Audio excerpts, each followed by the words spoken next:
everybody, this is Michelle Fox and welcome back to The Simple Quilter and welcome to my first Quick Tip Friday. I'm going to be posting on Fridays as well as Wednesdays, and these posts will air at 8 a.m. and it's simply going to be a quick little video giving you different quilting tips.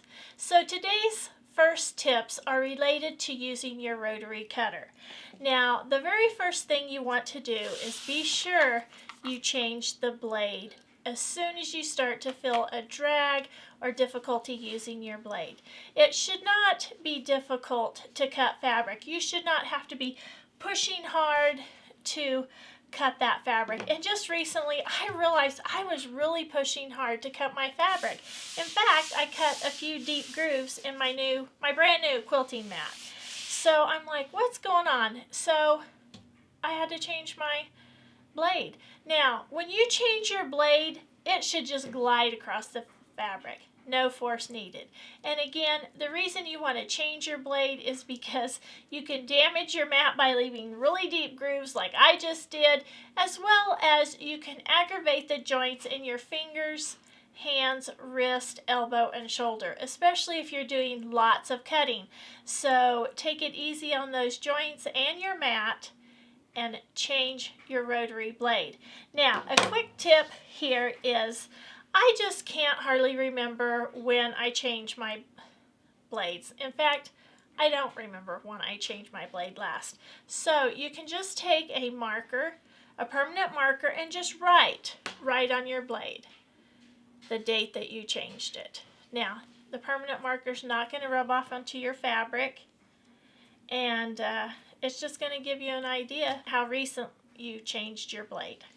Now, the next tip I want to give you is to use these little gum containers. Just save these. You purchase gum in these, and most people probably just throw them away, but just save these. These make a great little storage for your old discarded pins, your bent ones, and your rotary cutter blades.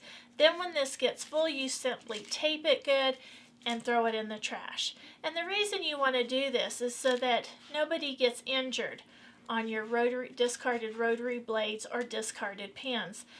Those blades are sharp. Even when they're dull, they're still really sharp. It could really cause injury to anybody who might be emptying your trash or handling your trash for trash removal.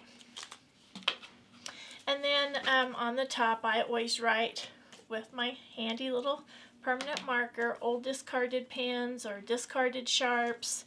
Now, another thing you can do is your rotary cutter blades come in this little plastic case. Now, once this is empty, you can save this and put your discarded blades in here and do the same thing.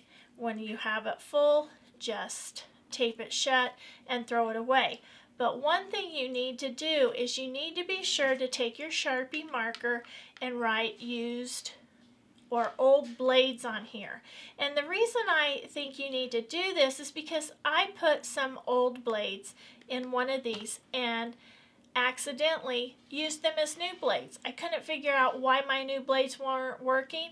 Well, this is why. I didn't label them, and those were older blades. So be sure you just take time to do that and mark that. So you can use this as your disposal system, or these. It keeps everybody safe who handles and empties your trash. The last tip I want to give you is to be sure to keep your rotary cutters close to your cutting station. Now, my cutting station is located directly in front of these cabinets, and so I just keep my rotary blades, my rotary cutters right there.